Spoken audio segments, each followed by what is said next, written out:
Bonjour tout le monde. Aujourd'hui, on va commencer ou bien entamer un nouveau chapitre, d'accord? Le quatrième chapitre, à savoir le chapitre relatif à ce qu'on appelle l'augmentation du capital dans les sociétés anonymes. Comme j'ai dit, on va voir le nouveau chapitre, donc l'augmentation du capital. Alors, qu'est-ce que j'ai dit ici? Lorsque le capital souscrit a été intégralement libéré. Donc là, c'est la première condition. Avant de parler d'une augmentation de capital, on ne peut pas parler d'une augmentation du capital si le capital initial n'a pas été intégralement libéré. C'est-à-dire que, supposons, on ne peut pas avoir le cas d'une entreprise qui a à peine libéré la moitié de son capital qui peut décider une augmentation de capital. Ce n'est pas possible. On ne peut pas dire une société qui a à peine reçu la moitié de son capital qu'elle a besoin de fonds et qu'elle va augmenter son capital. C'est complètement illogique. D'abord, on va lui dire, tu dois d'abord recouvrir tout l'argent que tu es censé recouvrir, d'accord? Donc, tu dois d'abord recevoir l'intégralité de ton capital et après, si tu as encore besoin de fonds, tu pourras effectuer une augmentation de capital. Mais aucune société ne peut effectuer une augmentation de capital si son capital initial n'a pas été intégralement libéré. Ce n'est pas logique. D'accord? Pourquoi? Parce que l'augmentation vient d'un besoin. D'accord? On ne peut pas dire que tu as besoin d'argent alors que tu as de l'argent que tu es censé avoir bientôt grâce à la libération du reste. Mais par contre, si tout a été libéré, tu as encore besoin d'argent, alors là, tu peux effectuer une augmentation de capital. D'accord? Mais pas lorsque le capital a été partiellement libéré. Je reviens, comme j'ai dit, lorsque le capital souscrit a été intégralement libéré et que ce montant ne suffit plus à couvrir les besoins à long terme de l'entreprise, donc l'entreprise peut procéder à une augmentation de capital. Cette augmentation peut être effectuée de plusieurs manières. Donc, soit la première méthode par des apports nouveaux en numéraire ou en nature. Donc, soit on peut effectuer une augmentation par apport nouveau, soit de nouveaux apports en numéraire, donc de l'argent nouveau qui va être injecté dans l'entreprise, soit apport en nature. Donc, on a besoin d'une machine, on a besoin d'un matériel outillage, etc. Donc, on peut avoir des personnes, des actionnaires, de nouveaux actionnaires qui vont non pas apporter de l'argent, mais apporter des machines, etc. D'accord? Très bien. Soit deuxième méthode, c'est ce qu'on appelle l'augmentation de capital par incorporation des réserves, c'est-à-dire que les réserves qu'on a constituées, donc vous vous rappelez des fameuses réserves, réserves légales, réserves statutaires, autres réserves, etc. Donc les réserves que la société a constituées entre-temps.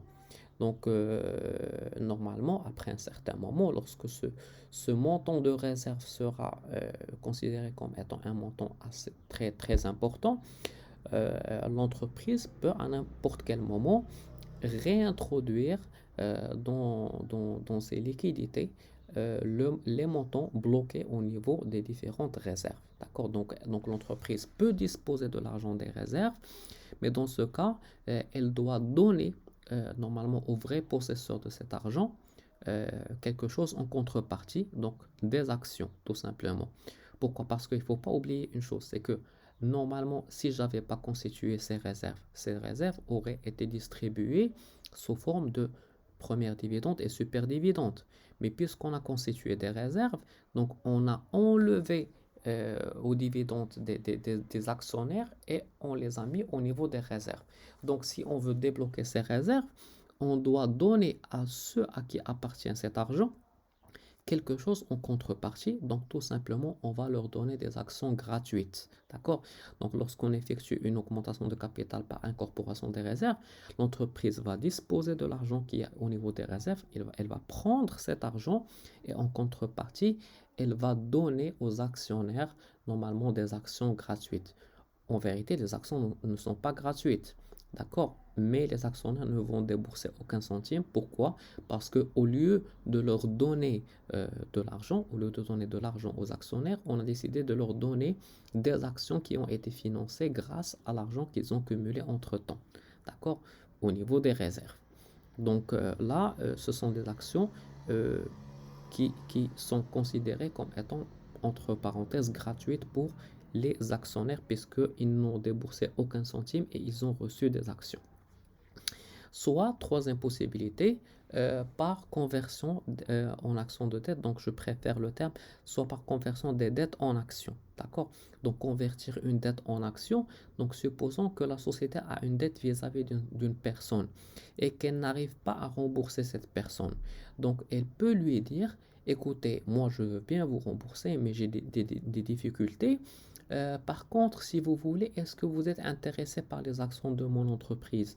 Donc, s'il est intéressé par les actions de son entreprise, de cette entreprise, tout simplement, qu'est-ce que peut lui proposer l'entreprise? C'est qu'au lieu de le rembourser sous forme d'argent, elle va le rembourser sous forme d'action. D'accord? Elle va lui donner, par exemple, au lieu de lui donner 1 million de dirhams, par exemple, pour rembourser sa dette, elle va lui donner 1 million de dirhams sous forme d'action de son entreprise. D'accord? Donc, la valeur d'1 million de dirhams de l'action de son entreprise. Très bien. Donc, on va voir tout simplement comment ça se passe, d'accord, pour ces trois méthodes. Alors, bon, avant de parler de comptabilisation, etc., il va falloir comprendre un certain nombre de principes avant de nous attaquer au volet comptable. D'accord? Donc, quelles sont les conditions? Qu'est-ce que vous devez faire avant d'opérer cette augmentation de capital? D'accord? Très bien. Alors, l'augmentation de capital par apport en numéraire. Donc, lorsqu'on dit apport en numéraire, c'est apport en argent frais, flux. Pour une société, se traduit par une augmentation des liquidités de l'entreprise. Donc, c'est clair. On avait un capital de 1 million au niveau de notre caisse. Donc, la caisse va augmenter ou bien la banque va augmenter du montant apporté. Ensuite, qu'est-ce que j'ai dit? L'augmentation de capital par apport en nature n'apporte pas à l'entreprise de nouvelles ressources monétaires, mais plutôt de nouveaux moyens de production. Donc ça c'est clair, apport en nature, c'est les machines, c'est le matériel. Donc c'est du mobilier, c'est des terrains. Donc ce n'est pas bien entendu le volume monétaire qui va augmenter, mais plutôt les moyens de production qui va changer. Ensuite, lorsque la SA procède à une augmentation de capital par conversion des dettes, seule la structure du passif est modifiée. Donc, c'est normal parce que lorsqu'on parle d'une augmentation de capital par conversion des dettes, qu'est-ce qui s'est passé concrètement parlant? C'est qu'en vérité, on a uniquement joué sur les délais. C'est-à-dire que, par exemple, on avait une dette fournisseur. Une dette fournisseur qui a été transformée en capital social. Donc, il ne faut pas oublier que le capital, c'est aussi une dette. Ça appartient à la classe 1. Capital social, c'est le 1111. C'est une dette. Mais ça fait partie du financement permanent. D'accord? Donc, c'est-à-dire des dettes à très long terme. Alors que lorsqu'on parle, par exemple, d'une dette fournisseur ou bien un fournisseur d'immobilisation, etc., donc, bon, je préfère d'être fournisseur. Fournisseur, c'est le 4411. C'est un compte de passif à court terme. Donc, tout simplement, au lieu de rembourser ce fournisseur dans quelques mois ou bien même quelques années, lorsqu'on parle d'un fournisseur d'immobilisation, là, on va transformer les quelques mois ou bien les quelques années en plusieurs années parce qu'on sait très bien que la durée de vie standard d'une action, elle est de 99 ans. Donc, on a fait un report tout simplement de ce remboursement, donc d'un délai de quelques mois, voire de quelques années à plusieurs années. D'accord? Donc, on parle de 99. Très bien.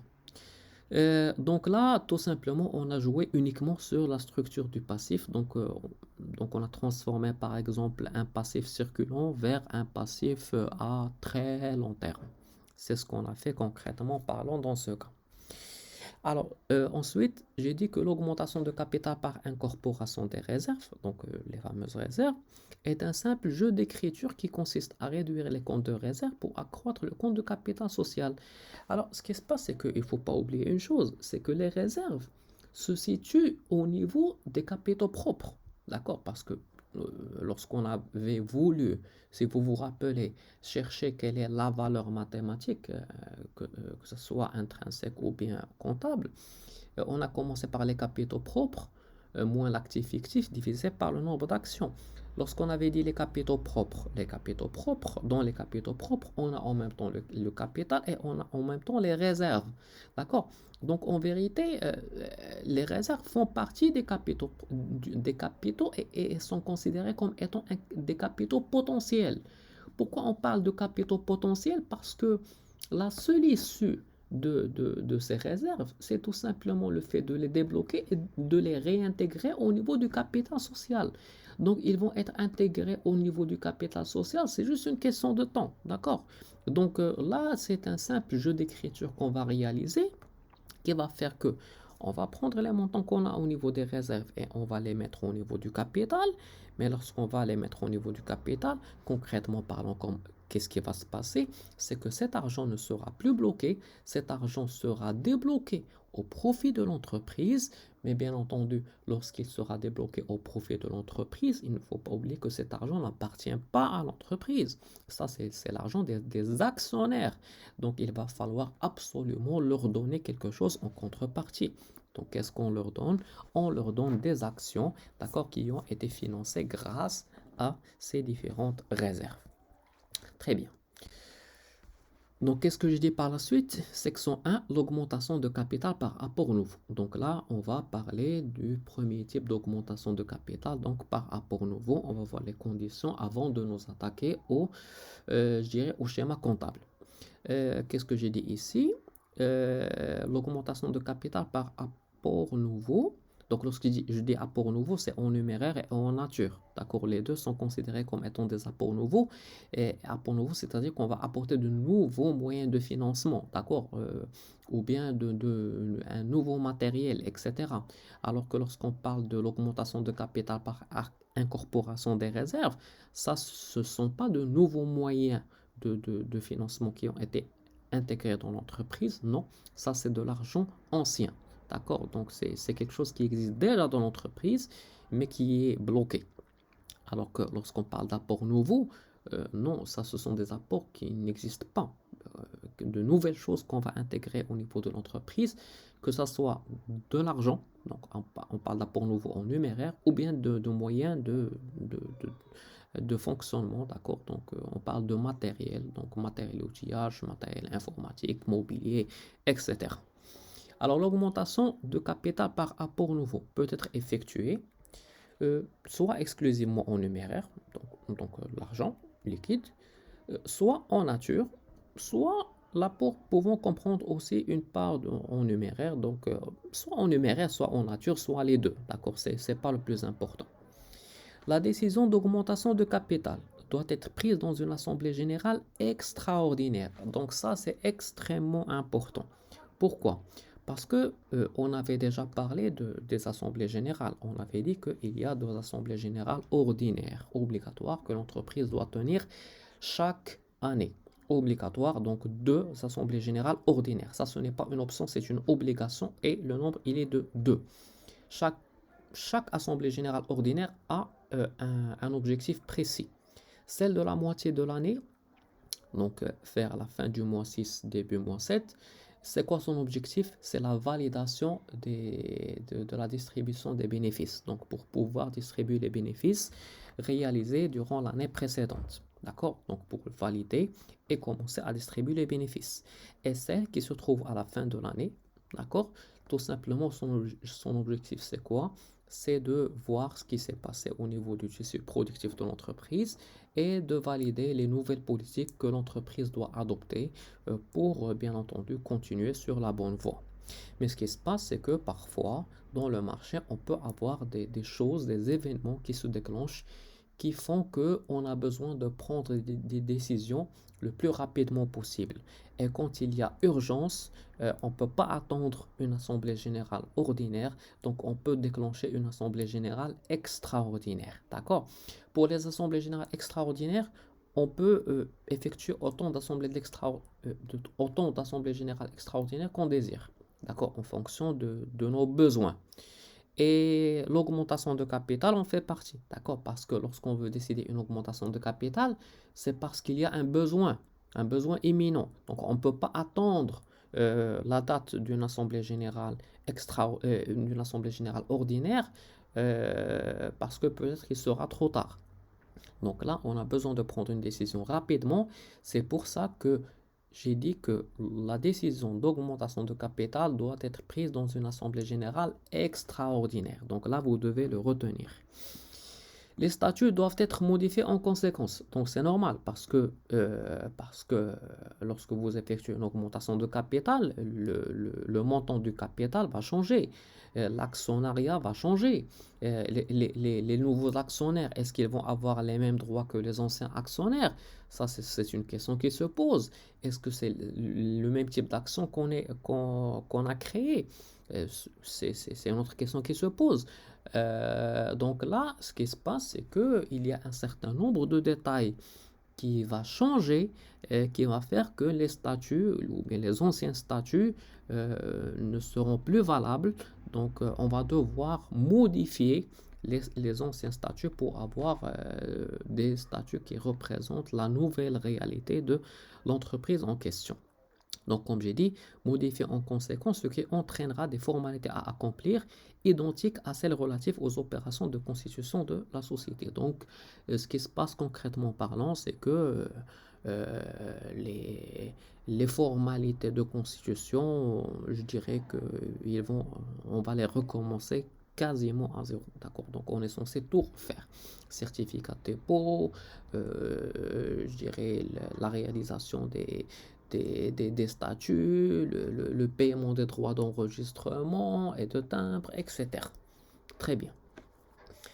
Euh, L'augmentation du capital par des apports nouveaux exige qu'un certain nombre de conditions soient remplies. Donc, on va voir les conditions que vous devez remplir avant d'effectuer ce type d'augmentation de capital. Alors, qu'est-ce que j'ai dit? Le capital social peut être augmenté soit par émission d'actions nouvelles, soit par majoration de la valeur nominale des actions existantes. Alors là, ça c'est assez particulier. Pourquoi? Parce que lorsqu'on parle d'une augmentation de capital, on a deux possibilités. Soit la première possibilité, euh, émission de nouvelles actions. C'est-à-dire que on avait des actions qui avaient une valeur nominale, par exemple, de 100 dirhams par action. Supposons qu'on a, par exemple, 10 000 actions. Donc, si je dis que vous avez 10 000 actions de 100 dirhams, donc si vous voulez savoir quel est le capital de l'entreprise, vous allez faire tout simplement 10 000 fois 100. Donc, 10 000 fois 100, donc vous ajoutez 2 zéros, donc on va avoir 1 million de dirhams. Très bien. Si vous voulez augmenter votre capital, supposons que le capital va atteindre un capital de 1,5 million. 1,5 million. Alors dans ce cas, vous avez deux possibilités. Soit la première possibilité, la valeur nominale de l'action va rester la même. C'est-à-dire qu'on va garder les 100 dirhams par action. Et dans ce cas, on va jouer sur le nombre d'actions. D'accord? Donc, c'est-à-dire qu'on va émettre de nouvelles actions. Donc, on va émettre dans ce cas 5000 nouvelles actions. Donc, si vous faites 5000 nouvelles actions plus 10 000 anciennes actions, donc vous avez un nombre total d'actions de 15 000 actions. Si vous multipliez 15 000 actions par 100 dirhams, puisqu'on n'a pas touché la valeur nominale de l'action, vous allez obtenir 1,5 million. D'accord? Donc ça, c'est la première possibilité. Donc, première possibilité, on peut jouer sur le nombre d'actions. Soit deuxième possibilité, on peut jouer sur la valeur nominale de l'action. D'accord? Donc là, on ne va pas toucher le nombre d'actions, on va toucher plutôt la valeur nominale de l'action. C'est-à-dire, pour le même cas, donc on a une société qui avait un capital de 1 million de dirhams. Maintenant, ce capital va passer à 1,5 million. C'est quoi la deuxième possibilité? C'est qu'au lieu d'émettre de nouvelles actions, non, je vais garder le même nombre d'actions. Donc j'avais 10 000 actions, je garde toujours 10 000 actions. Le nombre d'actions ne va pas changer. Qu'est-ce que je vais toucher? Je vais toucher la valeur nominale de l'action. C'est-à-dire qu'au lieu d'avoir une valeur nominale de 100 dirhams par action, là, la valeur nominale va changer de 100 dirhams à 150 dirhams. Donc, si vous prenez 150 dirhams et que vous les multipliez par 10 000 actions, combien vous allez obtenir? Vous allez obtenir 1,5 million. C'est la valeur du nouveau capital de l'entreprise. Donc, comme vous voyez, l'entreprise a le choix au niveau de son augmentation de capital de toucher l'un de ces deux paramètres. Soit elle peut toucher le nombre d'actions, d'accord? Soit on peut créer de nouvelles actions, soit il peut garder les mêmes actions, mais plutôt changer la valeur nominale des actions existantes. Très bien. Mais je dirais que lorsqu'on parle d'apport nouveau, pour être clair avec vous, généralement, ce qu'on adopte, c'est l'émission de nouvelles actions, pas la majoration des actions existantes. La majoration des actions existantes, généralement, quand est-ce qu'on l'utilise? On l'utilise dans le cas de l'augmentation de capital par, je dirais, incorporation des réserves. C'est le seul cas où, généralement, on peut adopter cette méthode. Pourquoi je vous dis que généralement on ne majore pas la valeur nominale des actions dans ce type d'augmentation de capital? Parce que si on veut faire ça, on va obliger chaque actionnaire de payer un montant précis, d'accord, par rapport au nombre d'actions qu'il détient, ni plus ni moins. Donc par exemple, une personne qui a par exemple 10 actions, il avait 10 actions de 100 dirhams. La valeur nominale, elle est passée à 150 dirhams. Donc, il va devoir payer 50 dirhams par action. Lui, puisqu'il a 10, donc pour garder normalement ses parts, avec la nouvelle valeur nominale, il va payer 50 dirhams par action. Donc, 50 fois 10, il va devoir payer 500 dirhams, voilà, ni plus ni moins. D'accord? Alors que nous, le problème, c'est que on ne peut pas obliger un actionnaire à payer un certain montant, d'accord? On ne peut pas le considérer comme étant défaillant en l'obligeant à payer un montant au niveau d'une augmentation de capital. Ce n'est pas possible, d'accord? Donc, ce qui se passe, c'est que généralement, on émet de nouvelles actions. Quand est-ce qu'on majore, comme j'ai dit, la valeur nominale des actions? C'est dans le cas de l'augmentation de capital par incorporation des réserves. Pourquoi on peut se permettre de faire ça? C'est que tout simplement pour les personnes qui sont concernées par ce type d'augmentation de capital, ces personnes ne déboursent aucun centime. Il ne faut pas oublier ça. Ces personnes, je dirais, leurs actions ont été financées grâce à, je dirais, les réserves qu'ils ont cumulées entre-temps. Donc, concrètement parlant, ils ne paient aucun centime. Donc, ce qui se passe, c'est que tout simplement, ils vont voir la valeur de leur action augmenter de 100 dirhams à 150 dirhams sans débourser aucun centime. Donc, dans ce cas, c'est possible. Mais on ne peut pas obliger une personne à payer tel ou tel montant. D'accord? Donc, comme je vous ai dit, cette méthode n'est pas applicable dans tous les cas. D'accord? Ou bien c'est très compliqué. D'accord?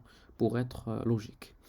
Ensuite, qu'est-ce que j'ai dit? Les actions nouvelles sont émises soit à leur valeur nominale, soit avec une prime d'émission. Donc là, cette fameuse prime d'émission, ça c'est quelque chose de très particulier qu'on va voir au niveau de l'augmentation de capital parce que l'augmentation de capital, contrairement à la Constitution, les actions ne sont pas émises avec leur valeur nominale. Non. Vous savez très bien qu'après quelques mois de fonctionnement, la valeur de l'action augmente. Donc, automatiquement, une action qui a une valeur nominale de 100 dirhams ne sera pas vendue à 100 dirhams. Elle sera vendue à un prix supérieur.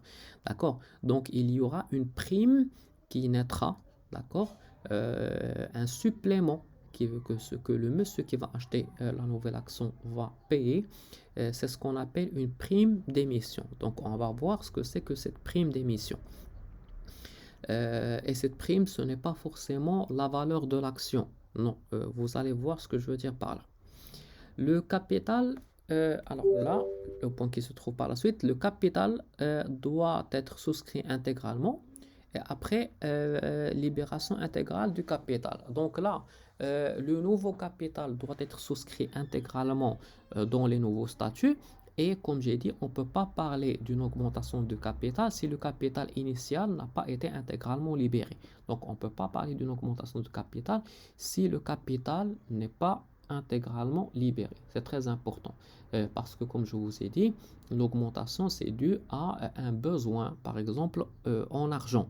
Donc vous ne pouvez pas avoir de l'argent qui doit être versé, d'accord, qui n'a pas encore été appelé pour versement et vous demandez une augmentation de capital. Non, tout l'argent doit être versé et par la suite, s'il y a encore un besoin, vous pouvez effectuer une augmentation de capital.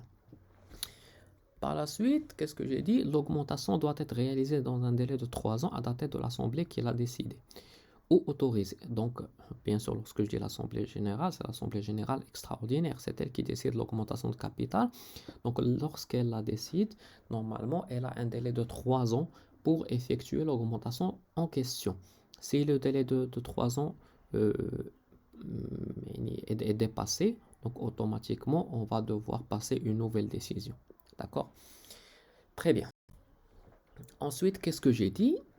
J'ai dit les actionnaires ont un droit préférentiel de souscription, les DPS. Donc, on va voir que en plus du fait de parler de la prime d'émission, qui est une nouveauté ici au niveau de l'augmentation de capital, il y a aussi un nouveau paramètre qu'on n'a pas vu au niveau de la Constitution, qui s'appelle les DPS, les droits préférentiels de souscription. Les actionnaires ont un droit préférentiel de souscription des actions nouvelles en numéraire proportionnellement au nombre d'actions qu'ils possèdent. Donc là, c'est quoi le DPS? C'est comme ce qu'on a dit, ça se nomme droit préférentiel de souscription. Donc lorsqu'on dit droit préférentiel, c'est-à-dire que les anciens actionnaires ont un droit préférentiel, c'est-à-dire qu'on va les préférer aux nouveaux actionnaires. D'accord? Donc on va voir donc on doit voir d'abord les personnes qui sont déjà dans l'entreprise et après si les personnes ou bien les actionnaires de l'entreprise ne sont pas intéressés par ces actions, alors là, on peut voir ailleurs, on peut voir d'autres personnes qui ne sont pas actionnaires, d'accord? Mais ce qui se passe, c'est que c'est un papier qu'on va vous donner, d'accord? Ce droit, le problème, c'est qu'il est cessible. C'est-à-dire que l'actionnaire, normalement, lorsqu'il a un DPS, un droit préférentiel de souscription, il a le choix entre deux choses.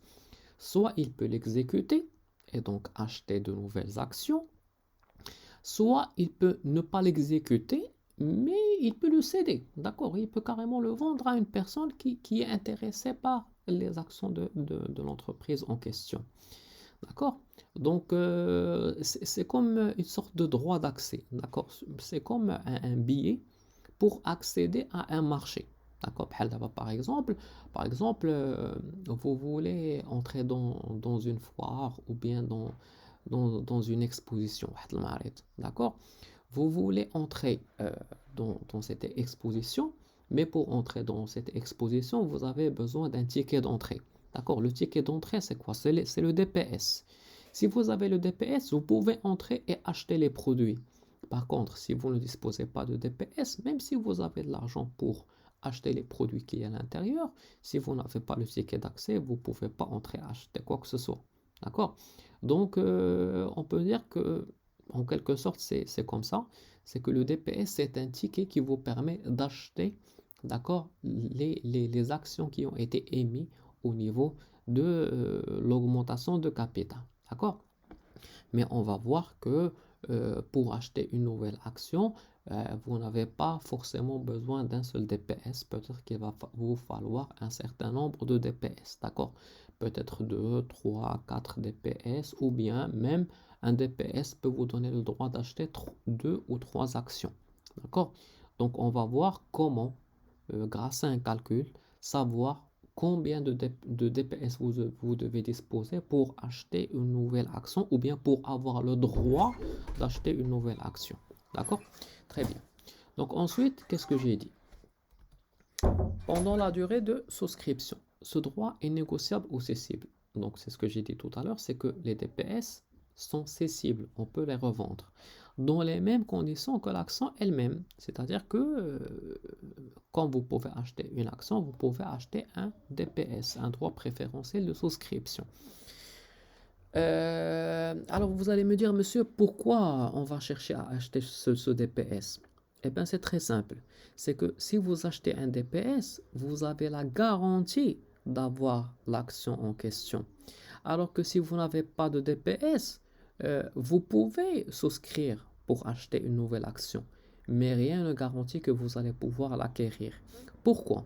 Parce que supposons que même si vous avez investi des millions et des millions pour acheter une action, ou bien, bon, je dirais quelques actions, ce qui se passe, c'est que si toutes les personnes qui ont des DPS ont souscrit, eh ben, il n'y a plus l'action qui est mise en vente. Eh ben, même si vous avez payé des millions et des millions, vous n'allez pas être servi. Pourquoi? Parce que tous les DPS ont été exécutés. D'accord? Alors que s'il y a quelques DPS qui n'ont pas été exécutés, il reste quelques actions disponibles en vente qui ne disposent pas de DPS. Alors dans ce cas, on pourra éventuellement avoir des personnes qui n'appartiennent pas à l'entreprise ou bien qui n'ont pas de DPS qui pourront acheter ces actions. Sinon, une personne qui ne dispose pas de DPS ne pourra en aucun cas acquérir quoi que ce soit. Très bien. Donc, comme j'ai dit ici, l'Assemblée qui décide l'augmentation de capital peut supprimer le droit préférentiel de souscription. Donc, ce DPS, il n'est pas automatique, il n'est pas obligatoire. Donc, l'Assemblée générale peut, dans certains cas, supprimer totalement ou bien partiellement les DPS. Spécialement si l'entreprise est déjà en mauvaise posture. D'accord, supposons que nous, on essaie de sauver l'entreprise et que c'est déjà assez compliqué comme ça de trouver des personnes qui veulent bien acheter nos actions. Donc, si c'est très compliqué, donc parfois, on peut décider au niveau de l'Assemblée de supprimer ces DPS puisque c'est déjà assez compliqué comme ça pour vendre nos actions. Par contre, si nos actions elles sont très demandées, alors là, je pense que les actionnaires ne vont pas laisser tomber leur DPS. D'accord? Très bien. Donc, comme j'ai dit, pour la totalité de l'augmentation ou pour plusieurs tranches de cette augmentation de capital, une ou plusieurs tranches, donc ça peut être total ou partiel. Très bien. Ensuite, les frais d'augmentation de capital sont amortis au plus tard à l'expiration du 5e exercice, suivant celui au cours duquel ils ont été engagés. Donc là, les frais d'augmentation de capital, c'est comme les frais de constitution. Voilà, c'est exactement la même chose. Et sont assujettis aux mêmes règles analogues qu'on applique au niveau de la constitution. Donc si vous vous rappelez, pour la constitution, les frais de constitution, ils sont amortissables je dirais de 1 jusqu'à 5 ans. Non, désolé, de 3 ans jusqu'à 5 ans. D'accord? Donc, ça, c'est pour les frais de constitution.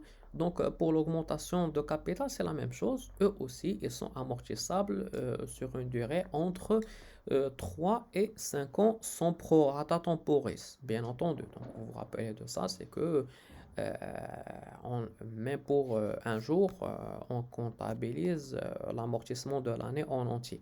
D'accord? Donc, ça, c'est la même chose. C'est exactement la même chose que les frais de constitution. Et puisque j'ai dit que c'est la même chose que les frais de constitution, donc forcément, les frais d'augmentation de capital, leur compte se trouve juste à côté des frais de constitution. D'ailleurs, si vous voulez retrouver le compte, les frais de constitution, c'est le 21,11. Les frais d'augmentation de capital, c'est le 21,13. C'est juste à côté. D'accord? Très bien. Donc, c'est-à-dire qu'on va s'amuser à faire la même chose qu'on avait fait au niveau de la Constitution. Et bien entendu, pour tous les frais, que ce soit la réalisation des statuts, que ce soit le paiement des impôts, etc., tout ça va être inclus dans frais d'augmentation de capital au lieu de les inclure dans frais de constitution comme on a fait au niveau de la Constitution. Très bien. Alors maintenant, on va entrer dans les détails et comprendre comment ça se passe. Alors, pour l'augmentation de capital par apport en numéraire. Donc là, on va commencer à traiter en profondeur ces fameux apports nouveaux.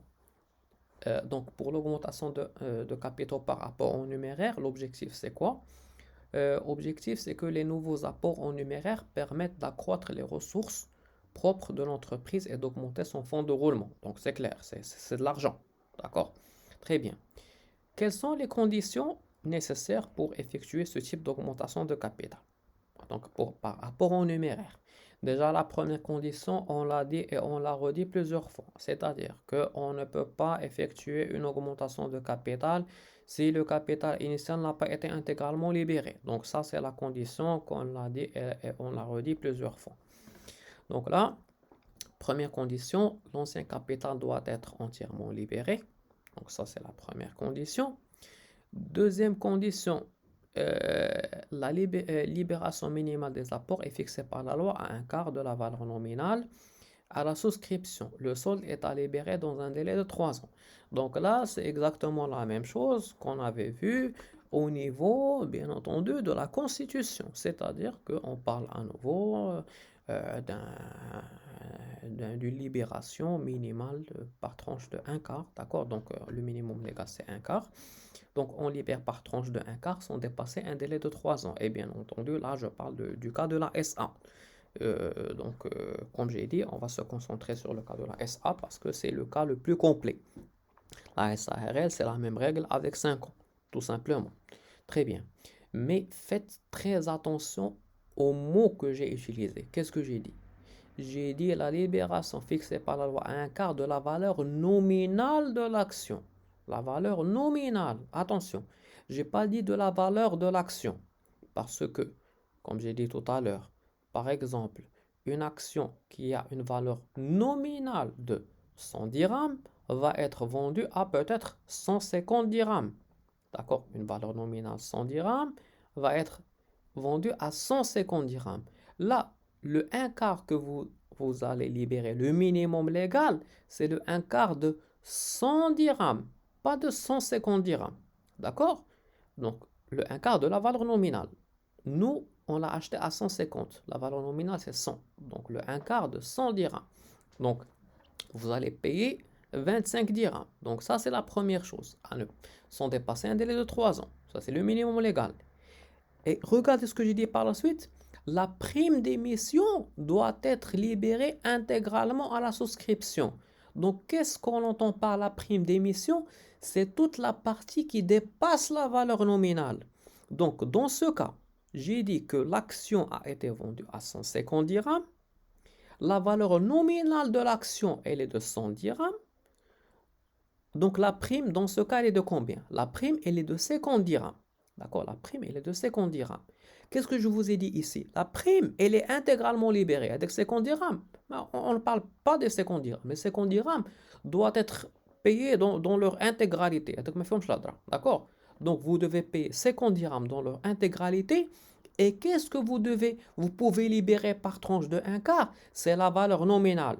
Donc, pour cette action qui a une valeur de 150 dirhams et une valeur nominale de 100 dirhams, quel est le minimum légal que vous allez payer? C'est le 1 quart de la valeur nominale qui est de 25 dirhams, plus 50 dirhams, totalité de la prime d'émission. Donc, vous allez payer combien dans le premier quart? Tout simplement, vous allez payer 75 dirhams. D'accord, vous allez payer 75 dirhams. 75 dirhams, c'est le 1 quart. Attention, c'est le 1 quart. Et si je vous dis, vous allez payer le deuxième quart, c'est combien? C'est 25 dirhams. Le troisième quart, c'est 25 dirhams. Et le quatrième quart, c'est 25 dirhams. D'accord? Donc là, ce qui se passe, c'est que la prime d'émission, donc toute la partie qui dépasse la valeur nominale, ça, c'est quelque chose qui est libéré intégralement lors de la souscription. Et qu'est-ce que vous pouvez libérer partiellement? C'est uniquement la valeur nominale de l'action. Donc faites très attention à ce paramètre. Très bien. De toute façon, on va faire des exercices et vous allez voir comment ça se passe. D'accord? Très bien. Alors, l'émission d'actions nouvelles par rapport au numéraire est susceptible de faire entrer dans la société de nouveaux actionnaires, ce qui pose le problème de la protection des anciens actionnaires. Donc c'est normal, on va introduire de nouveaux actionnaires.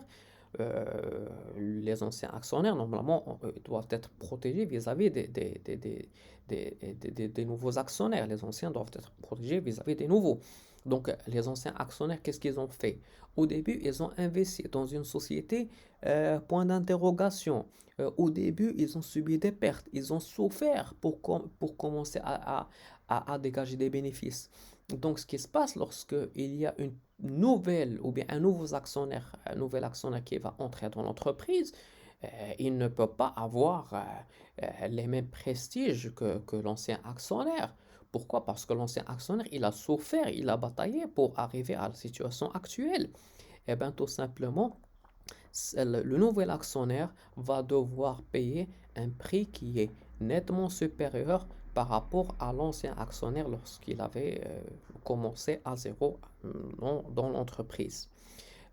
Donc, qu'est-ce que j'ai dit ici? C'est dans le but d'assurer cette protection, donc la protection des anciens actionnaires, que la loi a introduit deux notions, la notion de la prime d'émission et la notion du DPS, le droit préférentiel de souscription.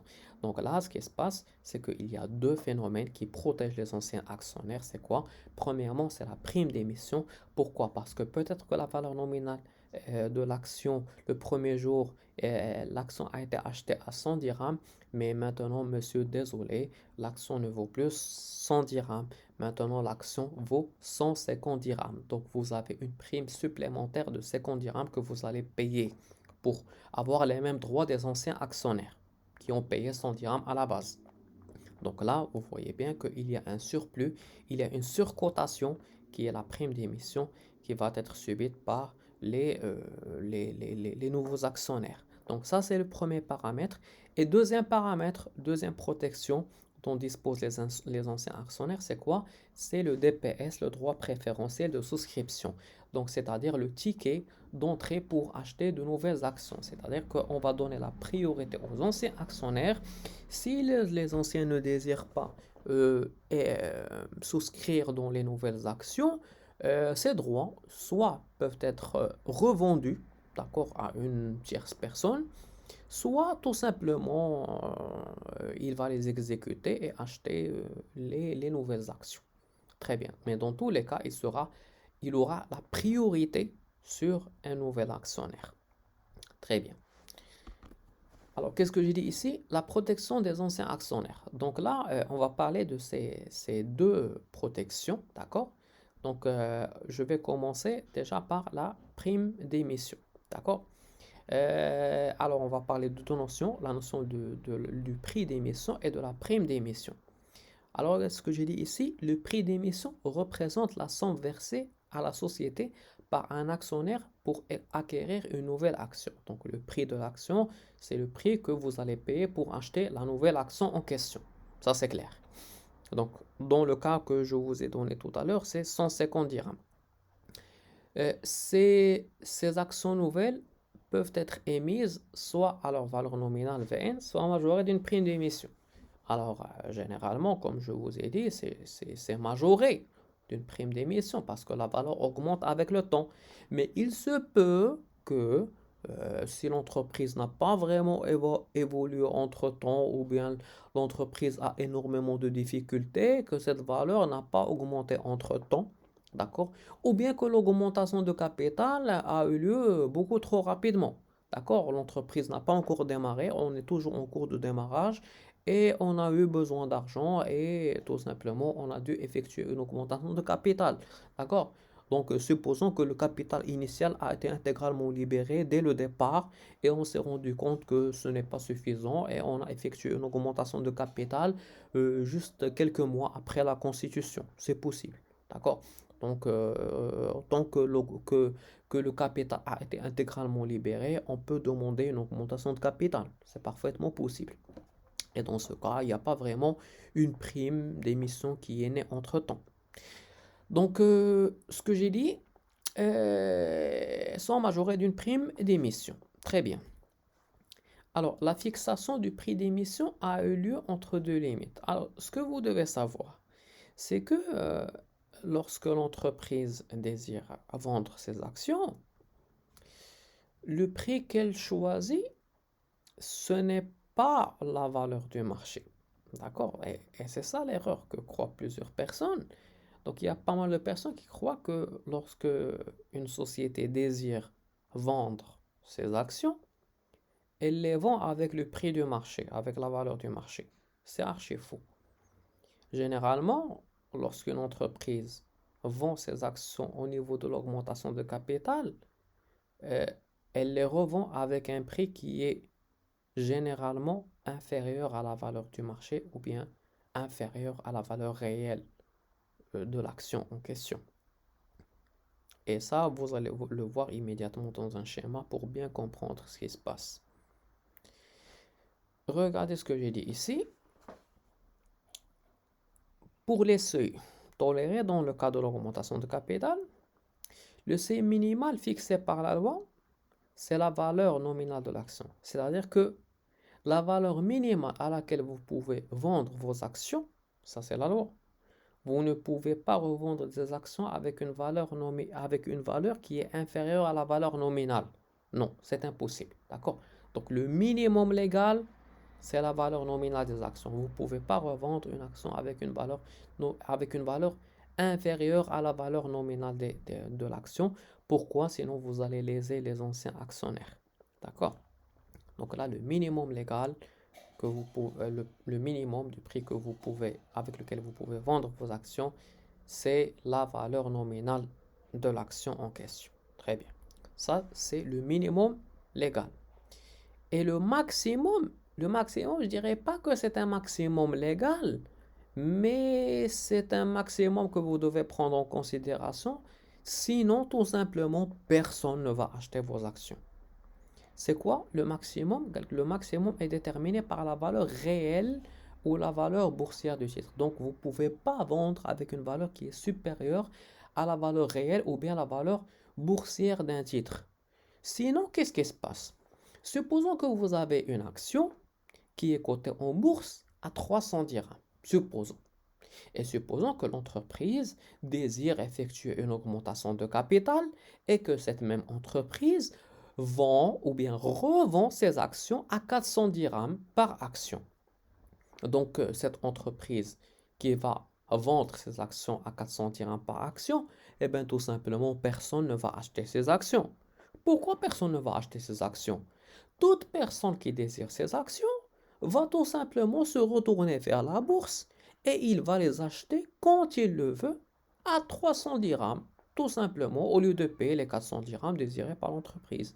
Donc là, tout simplement, si l'entreprise revend ses actions avec un prix qui est supérieur à la valeur réelle ou bien à la valeur boursière, et bien tout simplement, elle n'arrivera à vendre aucune action. D'accord, c'est pas possible. Personne ne sera intéressé par ces actions. Donc, qu'est-ce que j'ai dit ici? C'est pour cette raison que pour encourager de nouveaux actionnaires, il faut que le prix d'émission soit inférieur à la valeur réelle. Cependant, pour protéger les anciens actionnaires, il faut que le prix d'émission soit supérieur à la valeur nominale. Donc, comme j'ai dit, la valeur nominale, ça c'est le minimum légal. On ne peut pas vendre avec un prix qui est inférieur à la valeur nominale. Donc, le minimum du minimum du minimum, c'est la valeur nominale. Et le maximum logique, c'est la valeur réelle. D'accord? Parce que sinon, personne ne va investir dans ces actions. Alors, regardez ce schéma. Vous allez mieux comprendre. Alors, vous voyez que j'ai parlé de la valeur nominale et je parlais de la valeur réelle. La valeur réelle que j'ai nommée VAV. VAV, c'est la valeur avant augmentation de capital. Alors, j'ai mis le prix d'émission. Le prix d'émission qui est inclus entre la valeur nominale et la valeur réelle. Vous voyez bien que le prix d'émission est inférieur à la valeur réelle. Normalement, la société va jouer entre ces deux limites, qui est la valeur nominale et la valeur réelle. Pourquoi elle va mettre un prix d'émission qui est inférieur à la valeur réelle? Tout simplement pour inciter les gens à acheter ces actions. Pourquoi elle les incite à acheter ces actions? C'est pour une raison très simple. C'est que pour un spéculateur, c'est une aubaine, c'est une occasion à ne pas rater. Par exemple, vous avez une action qui a une valeur boursière, une valeur réelle de 200 dirhams, que l'entreprise vend maintenant tout de suite à 150 dirhams. Donc pour vous, c'est un bénéfice immédiat réalisé. Pourquoi? Parce que vous vous dites que cette action qui est cotée maintenant en bourse à 200 dirhams, je peux l'acheter maintenant à 150 dirhams et donc je vais réaliser un bénéfice immédiat de 50 dirhams par action. Immédiat, d'accord? Donc là, tout simplement, tous les spéculateurs vont vouloir acheter à tout prix ces actions. C'est pour cela que, bien entendu, généralement, lorsqu'une entreprise effectue une augmentation de capital, généralement, elle est toujours totalement servie. Toujours, elle obtient le montant désiré. Pourquoi? Parce que ce sont des actions qui sont très intéressantes, qui, bien entendu, dégagent une marge bénéficiaire dès le départ. D'accord? Donc, c'est pour ça que, bien entendu, beaucoup de personnes, bien entendu, cherchent à tout prix à acquérir des actions dans le cadre d'une augmentation de capital. Donc, on a compris ce paramètre. Donc, ce qui se passe, c'est que le prix, normalement, va jouer entre ces deux limites. Euh, ce qui se passe, c'est que, bon, si vous voulez, on peut se demander comment se calcule, ou bien comment on peut calculer la prime d'émission. La prime d'émission est très simple à calculer. Tout simplement, on peut dire que la prime d'émission est égale au prix d'émission moins la valeur nominale. D'accord? Donc, le prix d'émission, comme tout à l'heure, j'ai dit que le prix d'émission, il est de 150 dirhams. La valeur nominale, elle est de 100 dirhams. Donc, 150 moins 100 dirhams, c'est 50 dirhams. Donc, la prime d'émission est égale à 50 dirhams dans ce cas. D'accord? Alors que, par exemple, la valeur réelle, elle est de 200 dirhams. Alors, s'il vous plaît, vous devez retenir le mot valeur réelle est égal à VAV. VAV, c'est la valeur avant augmentation. C'est-à-dire que à cet instant, le VAV, c'est la valeur de l'action avant la réalisation de l'augmentation du capital. Pourquoi? Parce qu'on va voir par la suite que la valeur après augmentation, c'est une valeur qui est différente. C'est-à-dire que l'augmentation de capital va faire que la valeur de l'action va changer. D'accord? Donc, ça va plus être la valeur réelle, ça va devenir une autre valeur. On va le voir par la suite. Alors, qu'est-ce que j'ai dit ici? La différence entre le prix de l'émission et la valeur nominale de l'action constitue la prime d'émission. C'est ce que j'ai dit. Et donc, on peut dire que le prix d'émission est égal à la valeur nominale plus la prime d'émission, ou bien la prime d'émission est égale au prix d'émission moins la valeur nominale. Donc, ça, c'est la même formule avec laquelle j'ai joué tout simplement pour obtenir l'un ou l'autre. D'accord? Donc, tout simplement, ce qui m'intéresse, c'est que la différence entre le prix de vente, écoutez bien, la différence entre le prix de vente et la valeur nominale, c'est ce qui constitue la prime d'émission. D'accord? Très bien. Donc, ne faites pas la différence entre la valeur nominale et la valeur réelle. On parle du prix d'émission et la valeur nominale. D'accord? Donc, pour être clair avec vous. Donc, exemple numéro 1. Donc là, on va faire un petit cas pour comprendre comment ça se passe. Bon, ça, c'est très facile, juste pour illustrer ce qu'on vient de dire. Une société anonyme au capital de 300 000 dirhams, divisé en 3 000 actions de 100 dirhams, décide d'augmenter son capital par émission de 1500 actions de 100 dirhams émise au prix de 120 dirhams. Donc là, la question, c'est de faire quoi? C'est de calculer la prime d'émission. Alors, pour calculer la prime d'émission, ça ne m'intéresse pas l'évolution, combien j'ai ajouté de capital, etc. D'accord, ça, c'est notre question. Nous, ce qui nous intéresse, c'est que je veux calculer la prime. Et pour moi, la prime, c'est tout ce qui dépasse la valeur nominale, d'accord, de l'action. C'est la différence entre le prix d'émission et la valeur nominale. Je sais que la valeur nominale est ici, elle est de 100 dirhams. Et je sais que le prix d'émission, il est de 120 dirhams. Donc là, tout simplement, la prime d'émission est égale à 120 dirhams moins 100 dirhams est égale à 20 dirhams par action ou bien par titre. Donc là, tout simplement, voilà, donc solution, prime d'émission, c'est le prix d'émission moins la valeur nominale. C'est 120 dirhams moins 100 dirhams, c'est 20 dirhams par titre ou bien par action. Très bien. Donc là, ce qui nous intéresse, et juste pour ne pas oublier, dans ce cas, pour cette action, qui a une valeur nominale de 100 et une prime de 20 dirhams, qu'est-ce que j'ai dit? Parmi les conditions, c'est que la prime, elle est toujours intégralement libérée. D'accord? Donc la prime, on la paye dans son intégralité, donc on paye 20 dirhams. Ça, c'est quelque chose d'immuable. D'accord? Donc combien vous allez payer dans le point de départ, si je vous dis libérer la société, on a décidé de libérer le minimum légal et je me tais.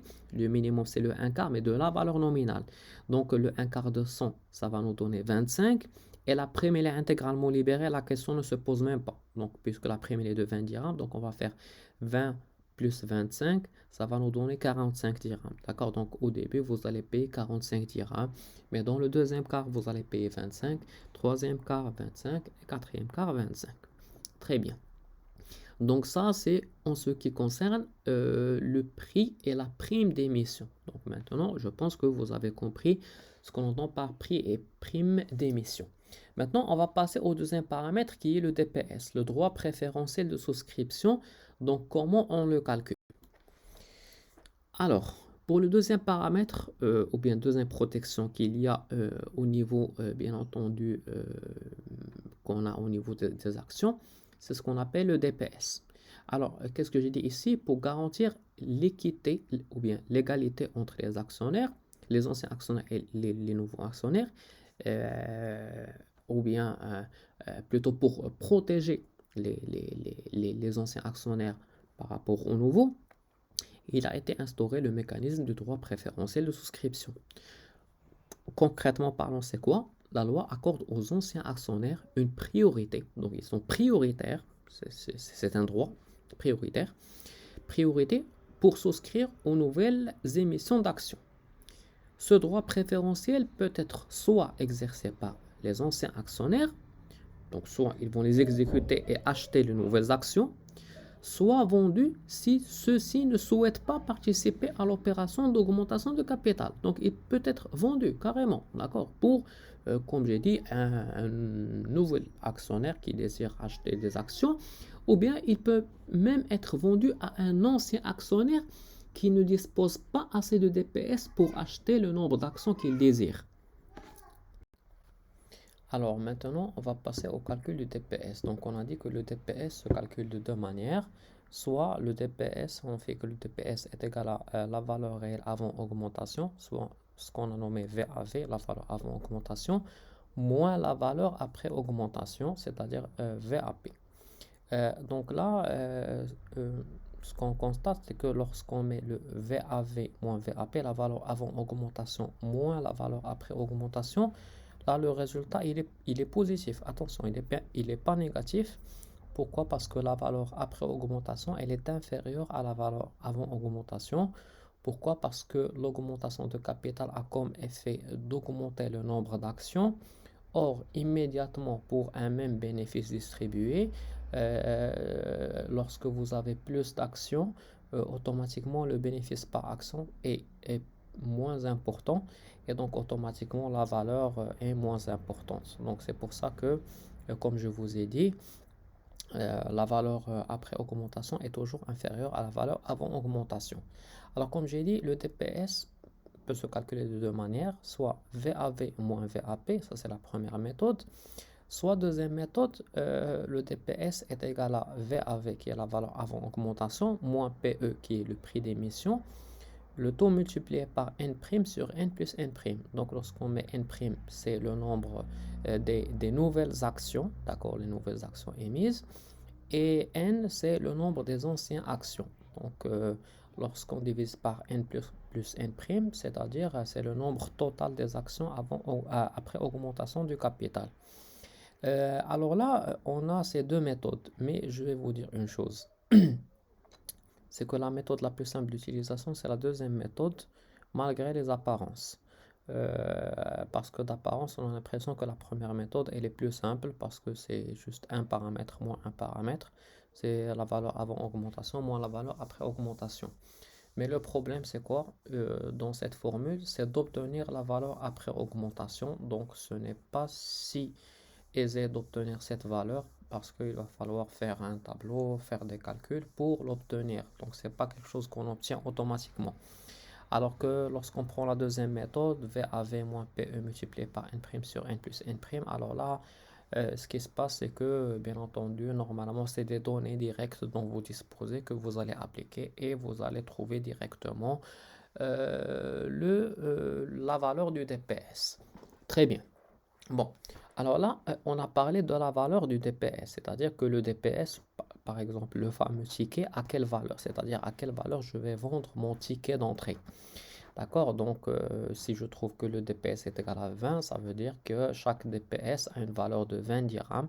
Donc, chaque ticket a une valeur de 20 dirhams. Donc, ça, c'est la première chose à laquelle on a répondu. Mais le problème, c'est quoi? C'est que vous n'avez pas forcément besoin d'un seul DPS pour acheter une action. Parfois, il faut avoir un certain nombre de DPS pour avoir une action. D'accord? Donc, par exemple, euh, si je vous dis que euh, on a un capital qui est constitué de 10 000 actions et qu'on a augmenté 5 000 actions, ça veut dire qu'on a augmenté l'équivalent de la moitié de ce qui existait déjà.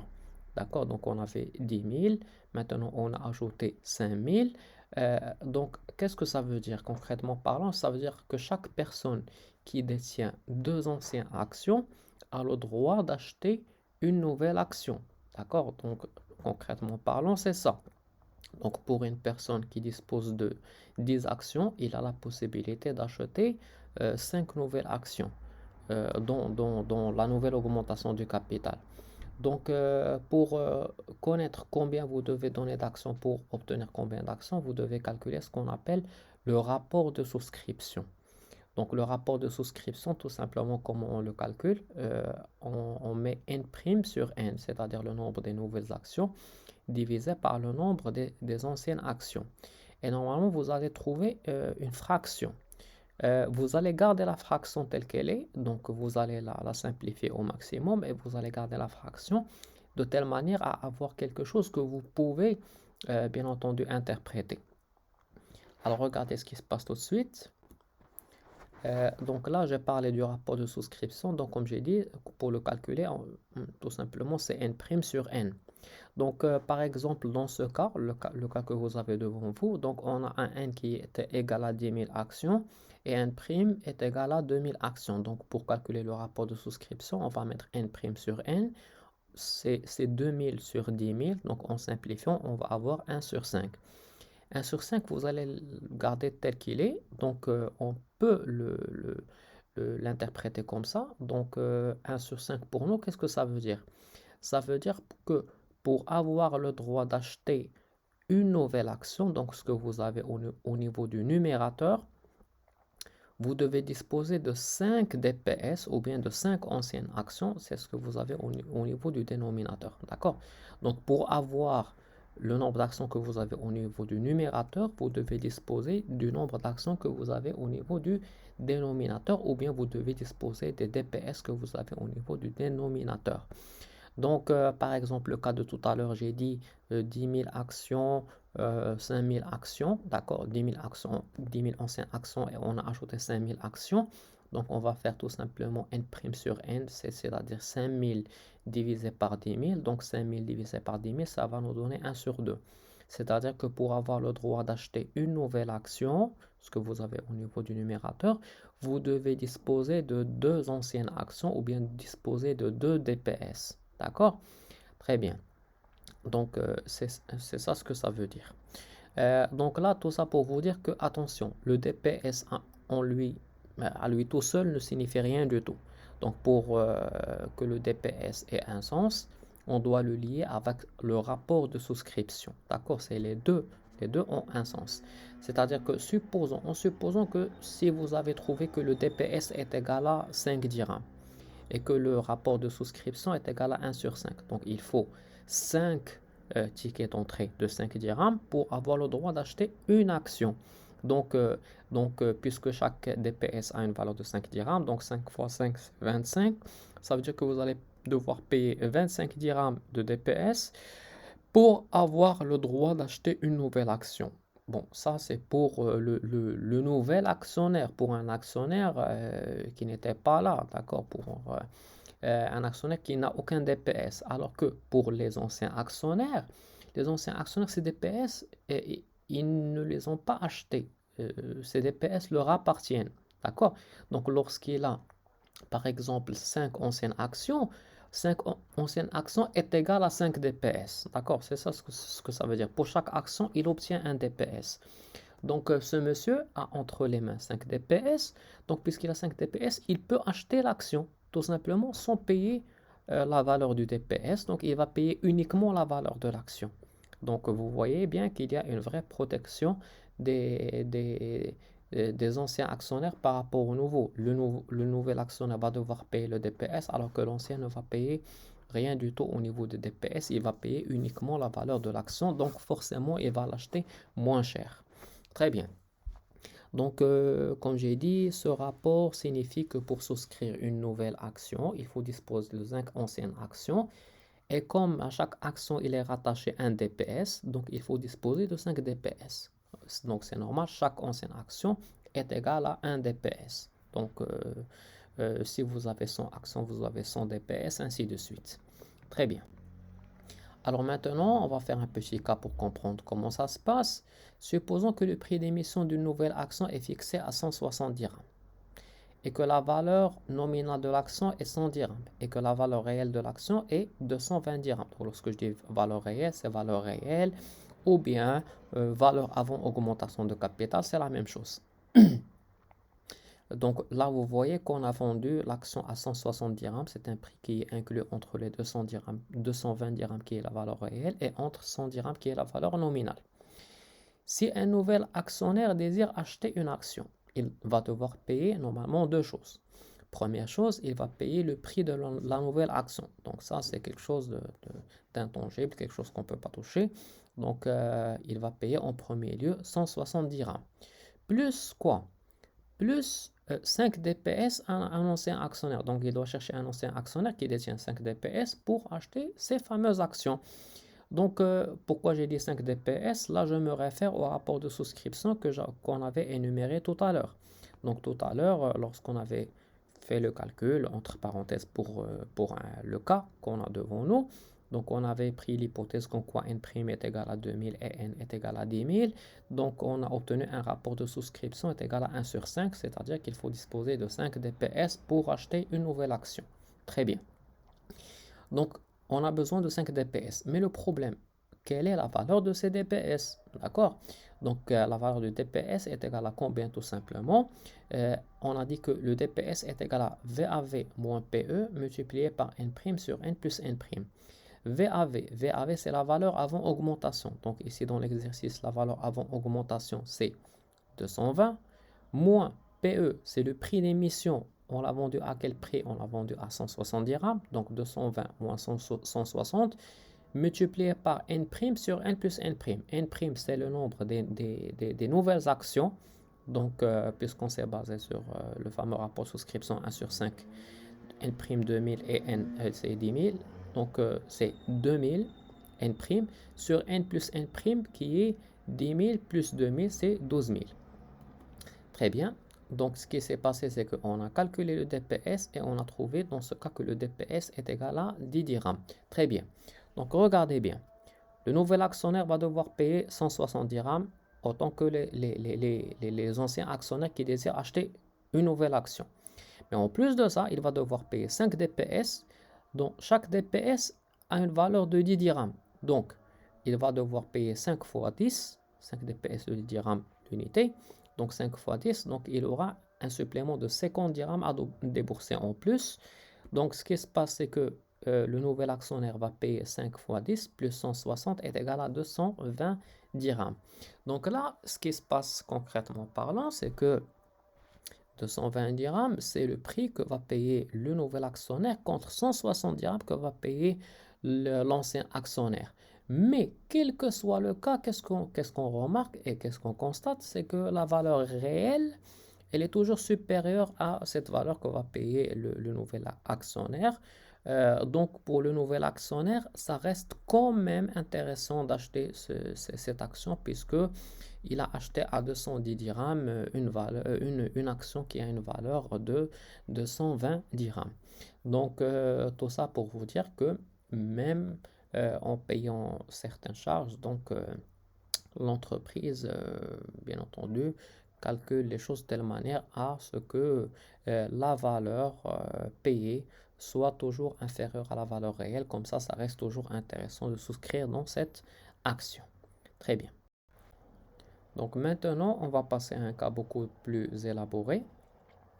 Qu'est-ce que je dis là-dedans? Les capitaux propres après répartition d'une société anonyme se présentent comme suit au 21 décembre 2020. capital 50 000 actions, de 50 000 actions de 100 dirhams.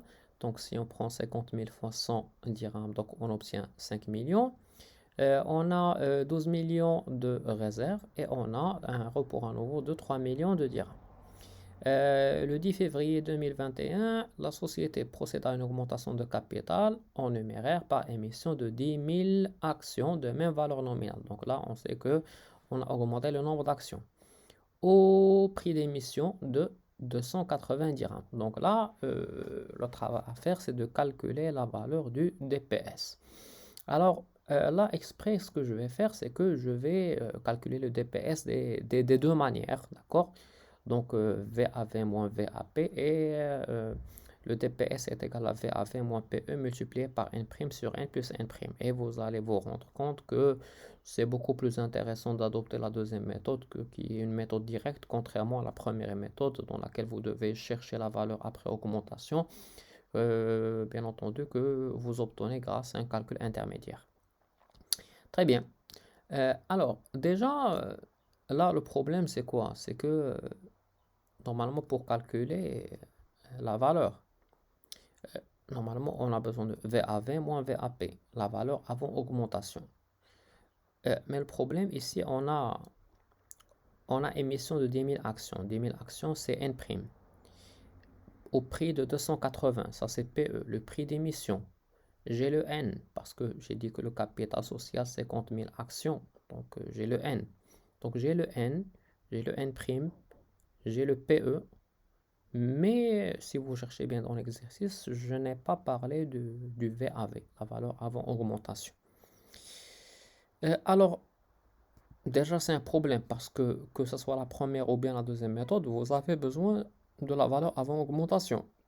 Mais par contre, si vous regardez bien, lorsque j'ai parlé du capital social, réserve, report à nouveau, ces trois éléments représentent quoi?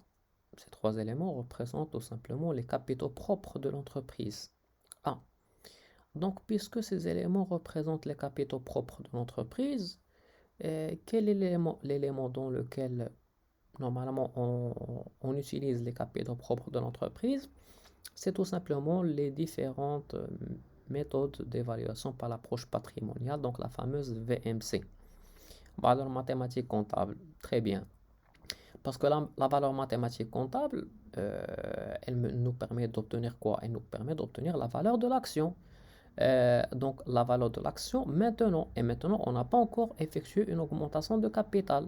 Donc je peux calculer maintenant quelle est la valeur de l'action avant augmentation de capital. C'est la valeur réelle de l'action maintenant. C'est la valeur avant augmentation. Donc c'est VAV, c'est ce que je cherche. Très bien.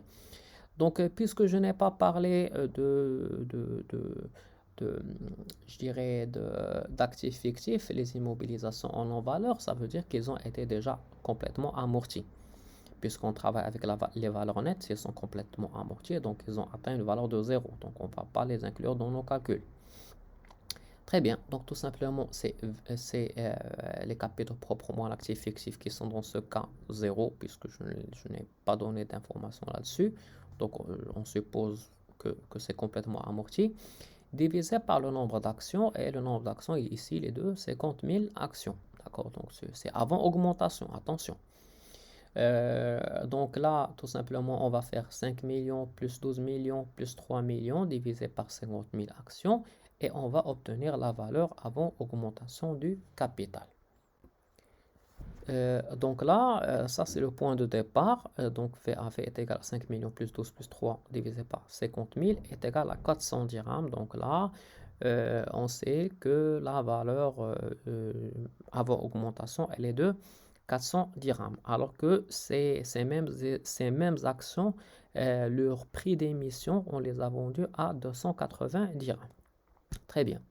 Alors maintenant, la valeur réelle de l'action après augmentation, parce que j'ai la première formule qui est VAV moins VAP. Donc comment je peux obtenir le VAP? Tout simplement, je dois tracer un tableau. On ne peut pas faire autrement.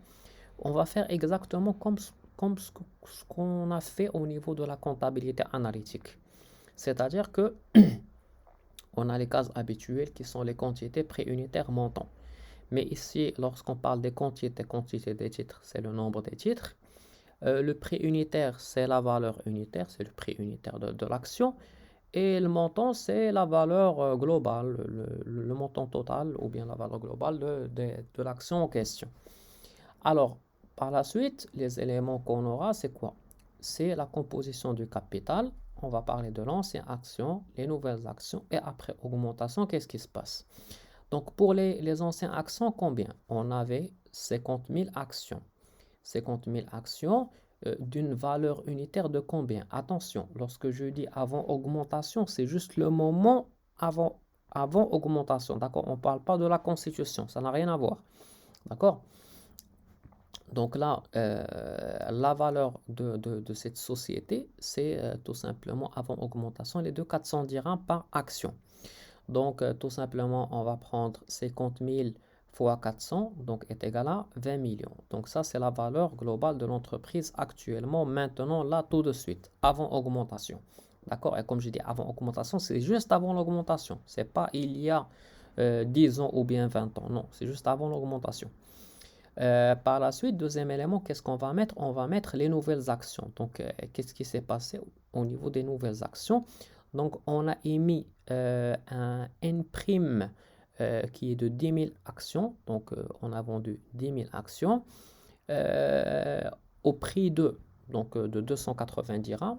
Donc, la valeur globale qui a été additionnée, c'est combien? C'est 10 000 fois 280. Donc, on va obtenir 2 800 000. Donc, tout simplement, on va faire exactement comme ce qu'on faisait au niveau de la comptabilité analytique, c'est-à-dire qu'on va faire la somme des montants, d'accord? Donc, 2 millions plus 20 millions plus 2 800 000, on va obtenir 22 800 000. Et pour le nombre de titres, on va aussi faire le total du nombre de titres pour avoir le nombre de titres après augmentation, d'accord? Parce qu'après augmentation, on a combien? On a 50 000 actions plus 10 000 actions, donc on a 60 000 actions. Donc pour trouver la valeur unitaire après augmentation de capital, c'est combien? C'est tout simplement comme ce qu'on faisait au niveau de la comptabilité analytique, c'est les montants divisés par les quantités, c'est-à-dire 2 800 000 divisé par 60 000 actions. Donc on va trouver le prix unitaire qui est ici de 380 dirhams. Mais attention, même en trouvant 380 dirhams, on n'a pas encore terminé nos calculs parce que 380 dirhams, c'est à peine VAP, la valeur après augmentation. Maintenant, qu'est-ce qu'il va falloir faire? Il va falloir tout simplement faire la VAV, valeur avant augmentation, moins VAP, la valeur après augmentation pour trouver le DPS. Donc ici, regardez ce qu'on a fait. Donc c'est 400 qui est la valeur avant augmentation, moins 380, ce qu'on vient de trouver là tout de suite, est égal à 20 dirhams. Donc ça, c'est la valeur du DS ou bien DPS. Soit on peut le nommer les droits de souscription ou bien droit préférentiel de souscription. C'est la même chose. Ça, c'est pour la première méthode. Alors que la deuxième méthode, regardez bien, c'est une méthode directe. On va tracer ni tableau ni rien du tout et on ne risque pas de commettre des erreurs. C'est quoi la deuxième méthode? C'est VAV moins PE multiplié par N' sur N plus N'. VAV, la valeur avant augmentation, on a dit que c'est 400 dirhams. Moins PE, PE c'est 280 dirhams, c'est le prix d'émission. Multiplié par N' sur N plus N'. On sait que N', le nombre des nouvelles actions, on a émis 10 000 actions, donc c'est 10 000 divisé par 60 000 qui est 50 000 plus 10 000. Et si vous calculez tout ça, vous allez trouver 20 dirhams. Donc, vous remarquez qu'en deux lignes, j'ai obtenu le résultat, alors que tout à l'heure, j'ai fait tout un tableau, des calculs, etc., pour obtenir les fameux 20 dirhams.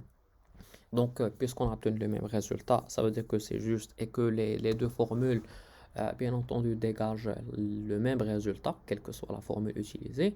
Mais vous remarquez que la deuxième formule, elle est beaucoup plus simple que la première. Très bien, mais comme j'ai dit, j'ai trouvé que le DS, un DS est égal à 20 dirhams. Ça veut dire que chaque DS, normalement, a un prix de vente de 20 dirhams par DS, par DPS. Mais le DPS en lui-même, tout seul ne veut rien dire. Donc pour avoir tout son sens, on doit le lier au rapport de souscription. Donc le rapport de souscription, c'est N' sur N pour savoir combien je dois donner de DPS pour avoir le droit d'acheter une ou deux ou trois actions, etc. Très bien. Donc là, tout simplement, le rapport, c'est N' sur N, c'est 10 000 sur 50 000, c'est 1 sur 5. Donc 1 sur 5, qu'est-ce que ça veut dire? Ça veut dire que pour avoir le droit d'acheter une nouvelle action, vous devez disposer de 5 DPS. Et puisque le DPS, il a une valeur de 20 dirhams, donc la valeur de DPS que vous devez payer si vous êtes un nouvel actionnaire, c'est 20 fois 5, c'est un 100 dirhams supplémentaire, en plus du prix de l'action en question. Puisque tout à l'heure, on a dit que le prix de l'action, il est vendu au prix de 280. Donc 280 plus 100, ça va nous donner 380. 380, c'est toujours inférieur à la valeur avant augmentation qui est de 400 dirhams dans ce cas ici. Très bien. Donc, regardez ce qui se passe. Là, c'est juste l'interprétation. J'ai dit que tout ancien actionnaire qui ne souhaite pas participer à l'augmentation pourra revendre ses DPS rachetés au titre rattaché au titre qu'il possède. Il pourra les vendre à un prix supérieur ou inférieur en fonction de l'offre et la demande. C'est-à-dire que nous, on dit que la valeur, d'ailleurs, on ne dit pas la valeur du DPS, on dit la valeur théorique du DPS, la valeur théorique. C'est-à-dire que théoriquement, voilà ce que ça vaut. Mais bien entendu, là, c'est en fonction aussi de l'offre et la demande. Si la demande elle est très forte, donc, dans ce cas, l'actionnaire, s'il a trop de demandes sur ses DPS, il peut demander un prix plus élevé. Et vice-versa, s'il n'y a pas de demande, si personne n'en veut, alors, bien entendu, il pourra les offrir avec un prix moins élevé. D'accord? Très bien. De toutes les manières, ça, c'est une décision qui revient à l'actionnaire lui-même. D'accord? C'est parce que les DPS appartient dans leur intégralité à l'actionnaire, pas à la société. Alors que la prime d'émission, non. La prime d'émission appartient à la société. Tout ancien actionnaire qui souhaite participer à l'augmentation de capital doit posséder 5 anciennes actions, donc 5 DPS, et payer 280 dirhams à la société. Donc 280, c'est immuable. Donc, pour le nouveau actionnaire qui désire acheter, donc, il doit payer d'abord 280 qui est le prix d'émission, plus 5 droits préférentiels de souscription fois 20, d'accord, 20 dirhams l'unité, donc c'est 100 dirhams supplémentaires, donc soit un total de 380 dirhams. Ça, c'est le prix qu'il va devoir payer s'il veut acquérir, bien entendu, cette action. Très bien. Alors maintenant, on va parler d'une remarque. D'accord? Donc, on va voir c'est quoi les remarques formulées ici. Si le prix d'émission est fixé à son minimum, égal à la valeur nominale, parce qu'on sait que le minimum avec lequel on peut vendre, c'est la valeur nominale, pas moins, il n'y aura pas de prime d'émission, et dans ce cas, le DPS sera à son maximum. Donc, on ne peut pas avoir un cas de DPS avec une valeur plus importante que ça. Dans ce cas, on dit que seul le DPS assurera la protection des anciens actionnaires, alors que, à contrario, si le prix d'émission est à son maximum, donc le maximum avec lequel on peut vendre, c'est la valeur avant augmentation, c'est la valeur réelle, à son maximum égal au prix réel de l'action, alors dans ce cas, le DPS est égal à 0. Et la prime d'émission est à son maximum, et dans ce cas, seule la prime d'émission assurera la protection des anciens actionnaires. Donc ça, ce sont les deux extrêmes qui existent, d'accord? Donc on ne peut pas avoir plus que ça. Très bien. Alors maintenant, on va passer. Donc, ce qui se passe, c'est que ici, bien entendu, je vais arrêter pour l'instant à ce niveau. Alors, dans la prochaine vidéo, ce qu'on va voir, c'est le schéma comptable de l'augmentation de capital, que ce soit au niveau des apports en numéraire, les apports en nature, ou bien même dans les deux cas restants, le cas de l'augmentation de capital par incorporation des réserves et le cas de la conversion des dettes en actions. Donc, on va voir tous ces phénomènes et bien entendu, on va comprendre comment ça se passe là-dedans. Donc, ceci dit, je vous remercie et à la prochaine vidéo.